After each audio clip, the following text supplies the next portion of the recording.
principal salon financier français, ouvre ses portes cette année sur une scène financière particulièrement agitée. Mais depuis 1980, la date de création du premier forum de l'investissement, que de crises avons-nous connues? En 1987, en 2000, en 2007, en 2010, les financiers sont-ils coupables? Les gouvernements, les banquiers? En tout cas, les premiers coupables sont ceux qui ne prennent pas leur épargne en main.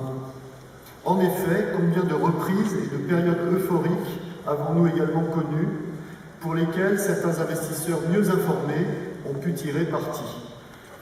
Créer, c'est décider, comme le disait le sculpteur Rodin. Créer son patrimoine, c'est aussi décider. Voilà pourquoi il est indispensable de prendre conseil des meilleurs experts. C'est réellement un passage obligé.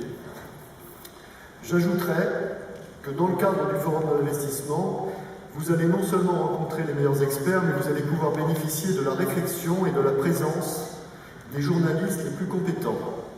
Je tiens d'ailleurs au passage à remercier nos partenaires, l'Express, BFM Business, Mieux vivre votre argent, Le Revenu et de nombreux autres médias qui contribuent à la qualité et à l'âme de notre salon.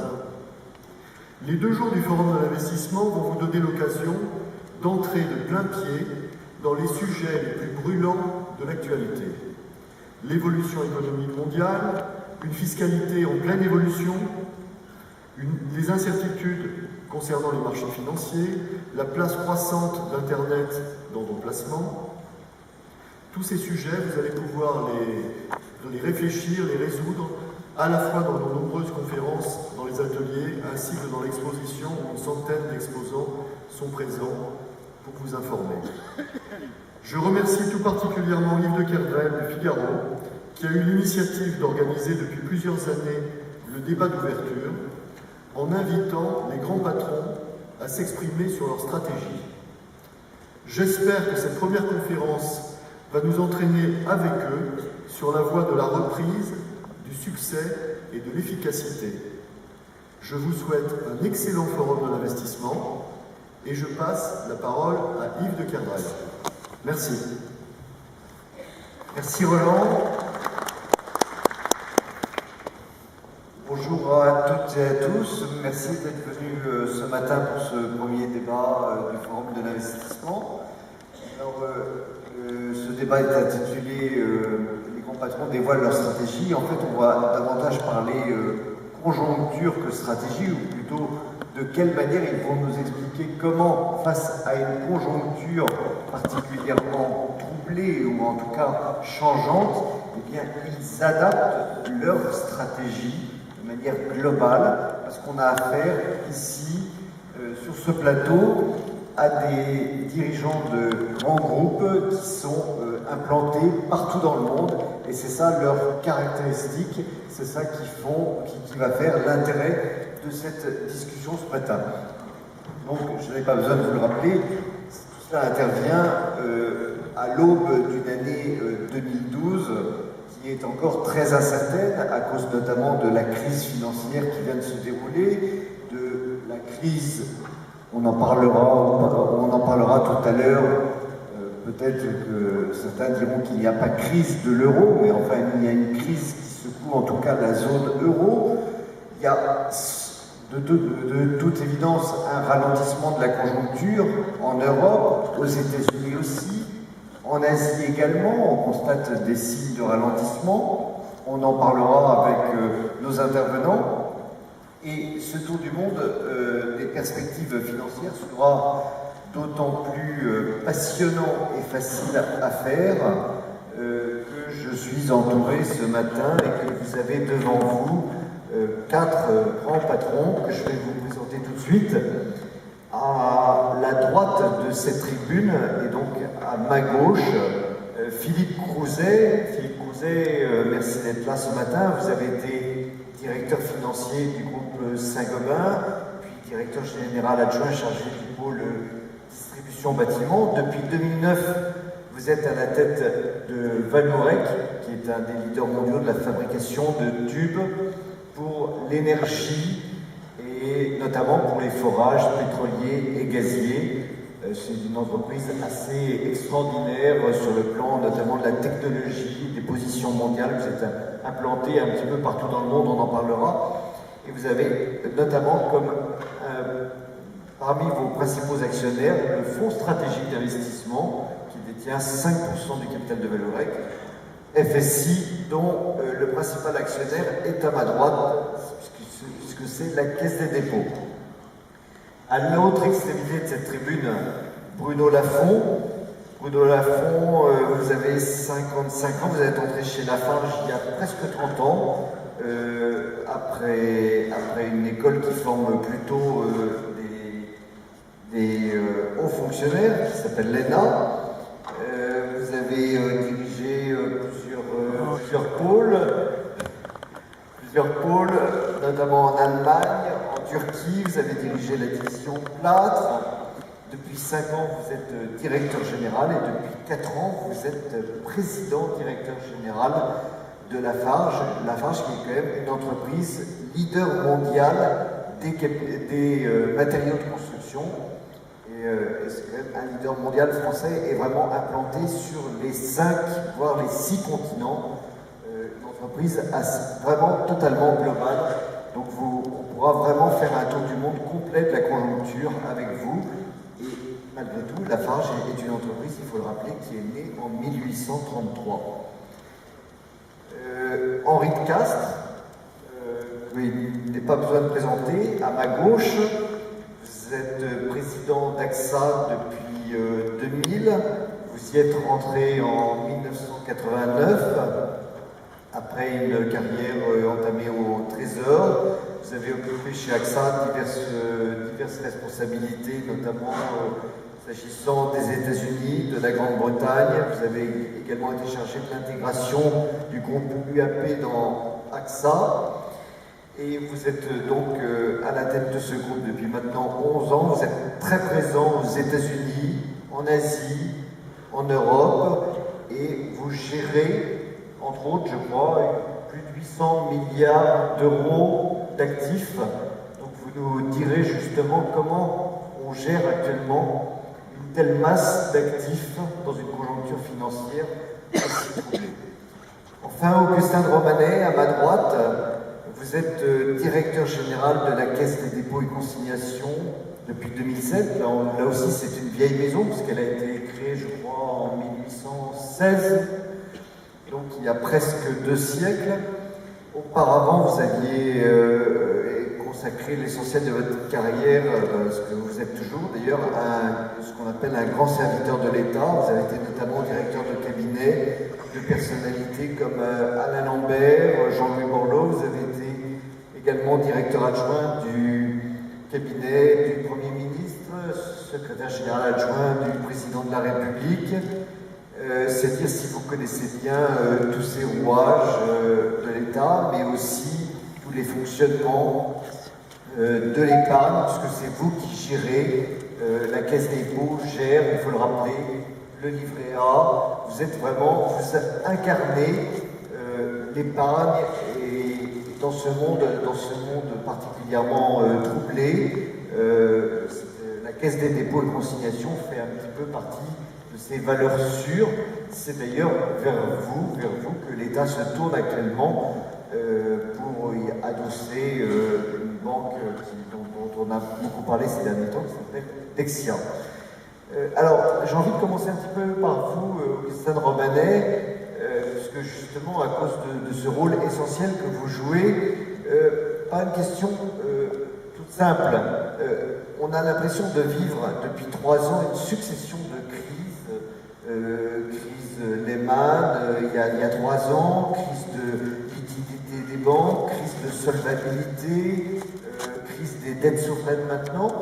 Est-ce qu'on est entré dans un monde de crise, ou bien est-ce qu'on va un jour en sortir? Comment est-ce que vous voyez ça? Bonjour à tous, vous prenez un peu au dépourvu. Je crois que tout le monde a toujours connu des crises, l'humain existe. Donc ce qui est important, c'est de voir à quel moment des cycles nous trouvons. Et effectivement, la lucidité commande, même si elle n'interdit pas l'optimisme. Parce que, comme je vous le disais avant de commencer cette matinée, je suis fondamentalement optimiste, c'est-à-dire que je vais commencer par ça peut-être pour être un contrepoint à mon petit pessimisme ultérieur, mais quand vous regardez le monde, la richesse du monde en 2030 sera 3 fois supérieure à ce qu'elle est aujourd'hui. C'est-à-dire que, évidemment, il y aura plus d'humains, mais au total, le monde sera 3 fois plus riche, parce que quand vous êtes dans des zones qui croissent de 10% par an, en 19 ans, la croissance du monde va tripler. La richesse du monde, c'est-à-dire que la croissance sera... La richesse. Voilà, quand un pays croît de 10% par an, il double sa richesse en 7 ans. Donc, le point qui existe aujourd'hui, c'est que bien que nous ayons des perspectives de croissance mondiale exceptionnelles, nous sommes, dans les pays occidentaux et aux États-Unis, dans un moment du cycle qui est un moment délicat, puisque, au fond, nous avons abusé de l'endettement pendant une trentaine d'années.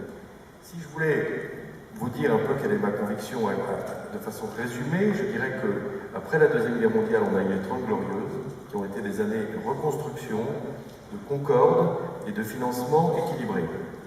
Après ces 30 années, on aura eu 30 années d'endettement, qui auront été des années au cours desquelles les États ont dépensé plus que de raison. Les États ont sollicité la finance.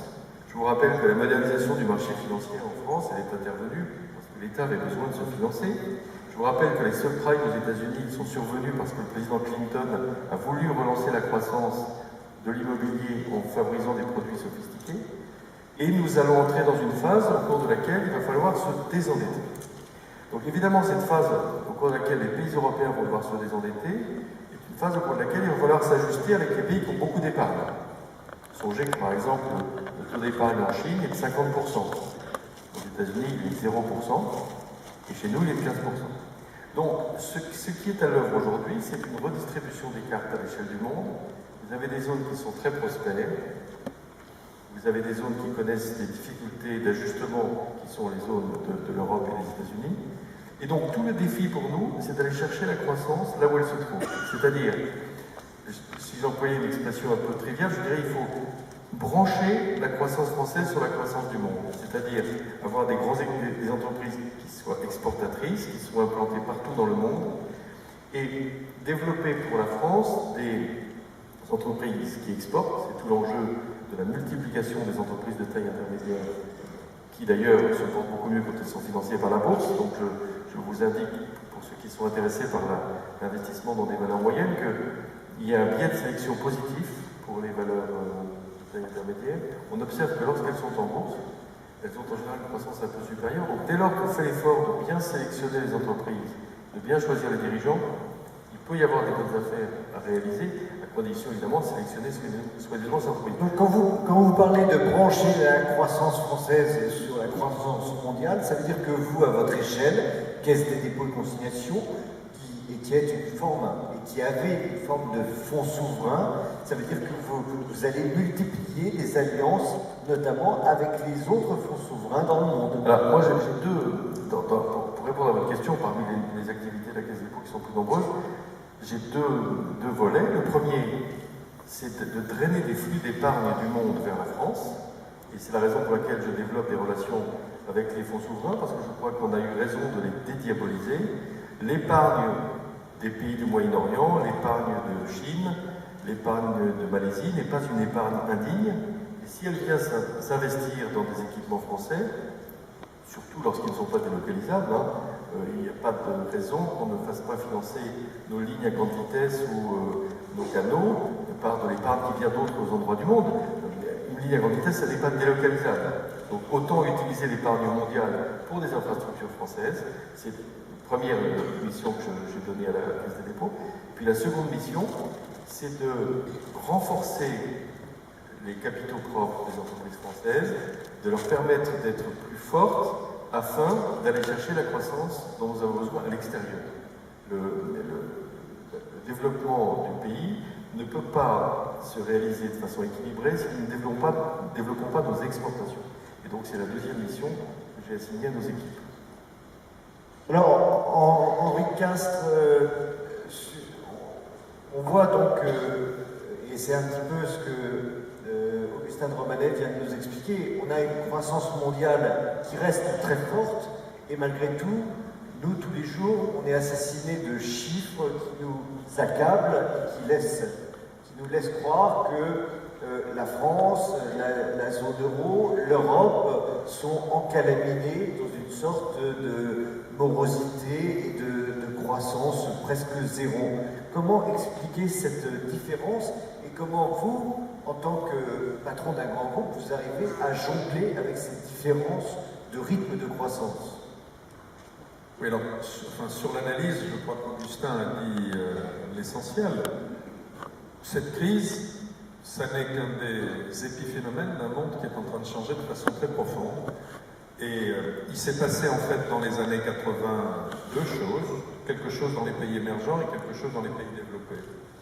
Dans les pays émergents, le capital et la technologie qui y accédaient difficilement, qui étaient difficilement disponibles, ils sont devenus disponibles de manière beaucoup plus facile. Et le capital, la technologie, l'éducation, c'est ce qui fait le développement. Et ce sont des pays qui, d'un seul coup, ont accédé à cela. À l'inverse, dans les pays développés, un grand nombre de ces pays ont passé un espèce de pacte faustien qui était de maintenir ou de continuer à faire croître des prestations sociales, mais en les finançant par de la dette, au lieu de les financer par des efforts de productivité. 20 ou 30 ans après, le diable frappe à la porte sur les États développés qui ont trop de dettes, qui ont trop de rigidité, qui ont un point mort trop élevé, qui ont perdu leur compétitivité.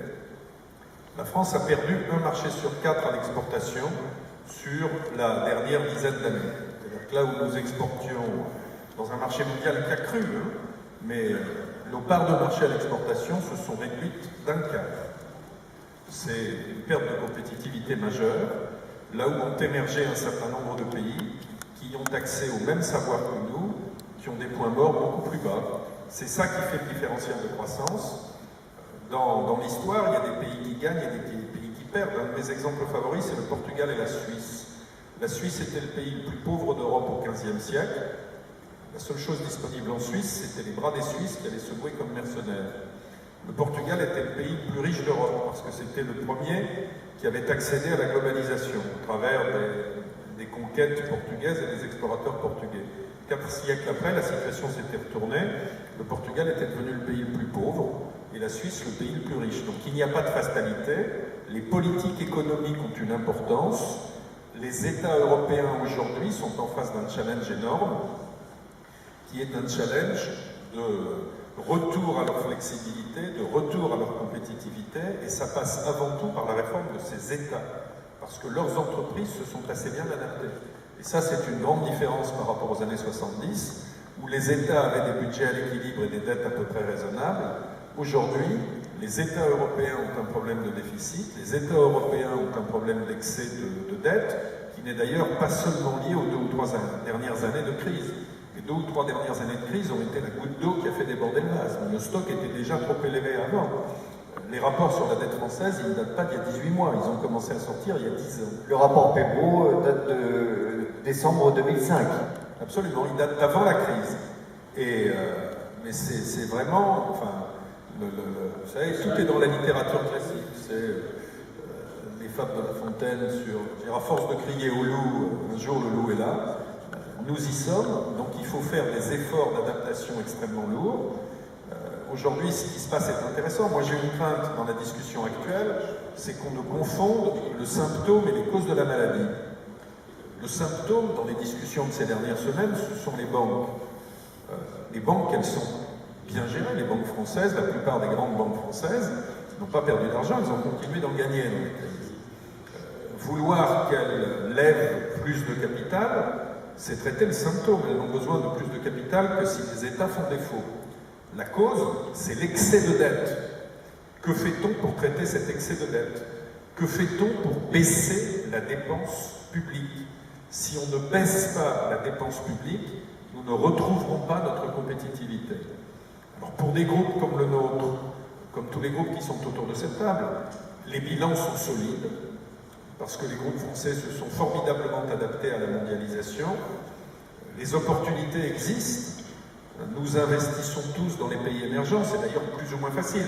Ça n'est pas non plus l'Eldorado que beaucoup de gens décrivent. Il y a des endroits dans lesquels il y a des restrictions à l'investissement, il y a des endroits dans lesquels le cadre législatif n'est pas si facile que cela, mais au total, nous investissons tous davantage dans les pays émergents.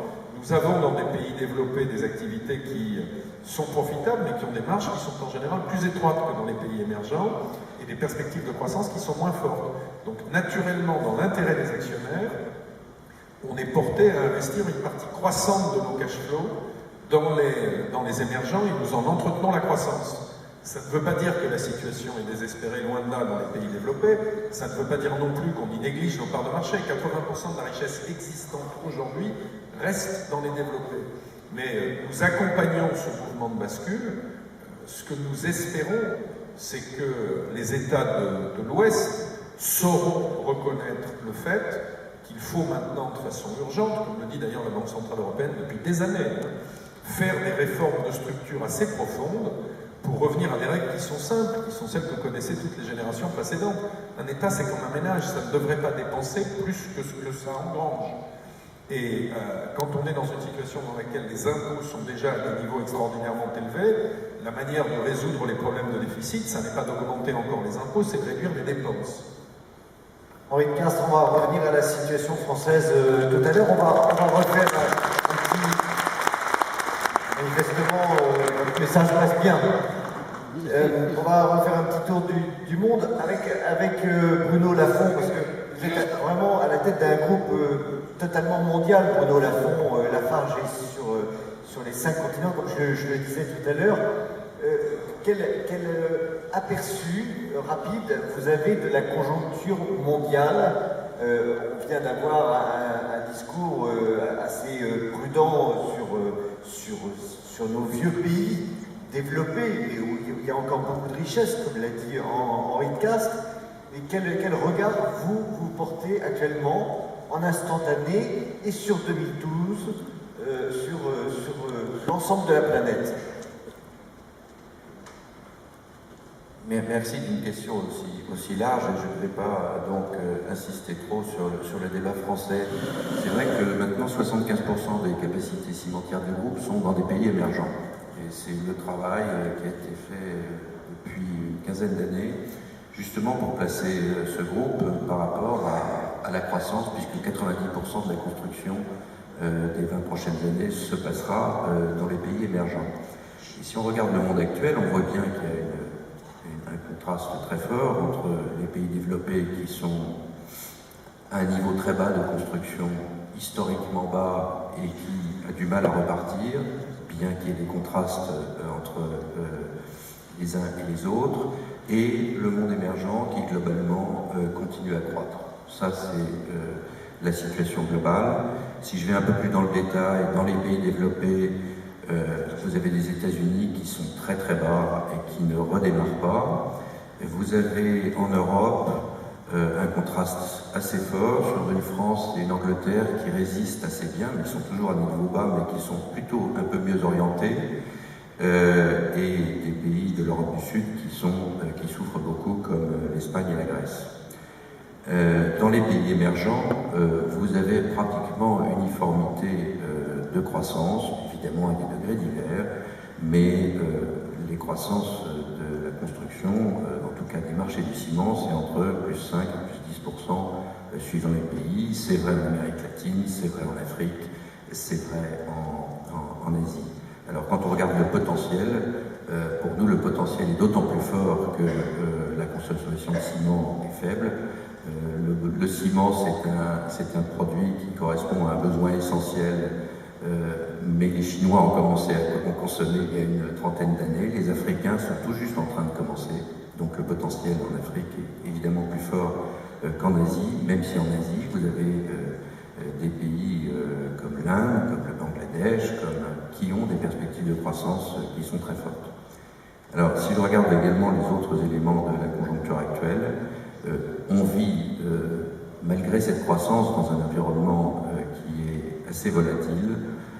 On peut avoir des coups d'accélération ou des coups de frein, y compris dans les pays émergents, qui peuvent être liés notamment à la variation très forte qui peut se produire sur les prix de l'énergie.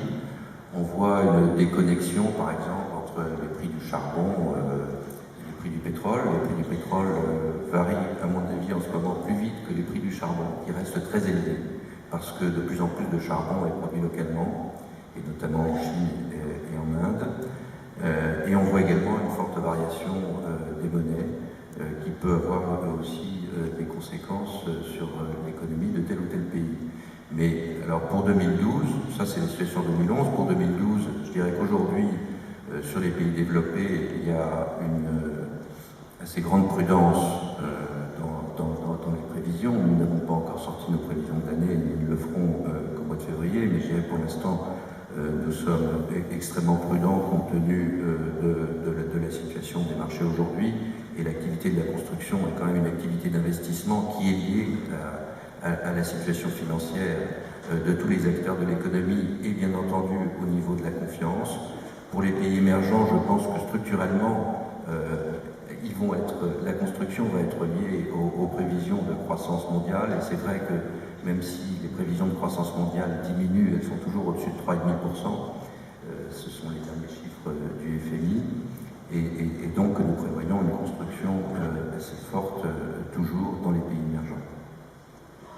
Philippe Crouzet, on vient justement de parler de l'énergie, et vous êtes vous particulièrement concerné par les marchés de l'énergie, puisque vous vendez des tubes pour les forages pétroliers et gaziers. Vous êtes en même temps un groupe mondial. Vous venez d'inaugurer une usine absolument extraordinaire au Brésil. En même temps, vous continuez à fabriquer, à être un industriel sur le territoire français. Ça fait partie d'un vaste débat actuellement. Comment faire de l'industrie compétitive en France? Comment est-ce que vous voyez toutes ces approches, vues un petit peu de votre fenêtre de fournisseur des marchés énergétiques? Alors, je souscris tout à fait à ce qu'ont dit mes camarades ou amis, en ce sens que nous sommes face à quelque chose qui est certes conjoncturel, mais aussi structurel. Et c'est particulièrement vrai dans le monde de l'énergie, où tout est toujours mélangé. On est tous sensibles aux fluctuations du prix de l'essence, donc au prix du pétrole, du baril, mais derrière ces fluctuations qui peuvent même avoir un caractère saisonnier, il y a toujours des mouvements structurels profonds. Ils sont actuellement très forts. C'est pour ça que l'analyse du monde de l'énergie aujourd'hui est assez complexe, est assez délicate à faire. Alors pourquoi les changements structurels sont-ils forts dans le monde de l'énergie? Alors pour un ensemble de raisons, il serait peut-être un petit peu long de tout développer, mais je dois quand même énumérer. Alors la première, c'est, faisant écho à ce qui vient d'être dit, c'est à l'évidence un déplacement du centre du monde. On est aujourd'hui en train de passer d'un monde qui, en énergie, est quand même très centré sur les pays développés, donc les plus gros consommateurs, et également des zones de production au centre du monde, c'est-à-dire le Moyen-Orient d'une part, et l'Amérique du Nord. Il ne faut pas oublier que ça reste quand même le premier pays producteur de pétrole et de gaz. Alors cet univers, au fond, atlantique est en train de se déplacer vers l'est du monde, comme le disait Claudel, et ça va très vite, et c'est surtout très puissant. L'Agence internationale de l'énergie vient de mettre à jour ses prévisions de consommation d'énergie pour les 25 prochaines années, et juste un chiffre qu'il faut que tout le monde ait en tête, la consommation d'énergie de 2010 à 2035 va augmenter de plus de 50%, exactement 53%. Donc déjà en soi, ça signifie que le monde va continuer à croître, puisque si la consommation d'énergie croît, c'est qu'il y a bien des espoirs de croissance, et fondamentalement, et structurellement, la croissance est là, et en particulier là dans les métiers de l'énergie qui sont ceux de l'oreille. Mais la moitié de cette croissance de la consommation d'énergie, sur cette période, la moitié est attendue dans 2 pays. Je ne parle même pas de l'ensemble des émergents, 2 pays, la Chine et l'Inde. Et d'ailleurs, vous permettrez de penser que j'ai plus confiance à la croissance de la Chine que de l'Inde. C'est absolument majeur. Enfin, c'est 2 pays qui totalisent 2,5 milliards d'habitants. On est bien d'accord, mais c'est bien ce que disait tout à l'heure Bruno. On n'est pas encore prêt intellectuellement à entendre ça, parce que l'une des raisons pour lesquelles ce basculement se produit, en plus de la démographie, c'est aussi que notre consommation d'énergie à nous, dans les pays développés, elle diminue. Hein. Si Total est obligé de fermer les raffineries, c'est bien que nos automobiles consomment de moins en moins d'essence. Donc on a le phénomène démographique, l'aspiration à la croissance et la croissance réelle de ces pays-là, et puis nous avons la réduction de la consommation énergétique dans nos pays qui est stimulée d'ailleurs de façon parfois un petit peu excessive et sans préparation dans nos pays. Donc ce déplacement du monde vers l'Asie et spécialement la Chine est un mouvement structurel important à l'œuvre dans le secteur de l'énergie. Mais il y en a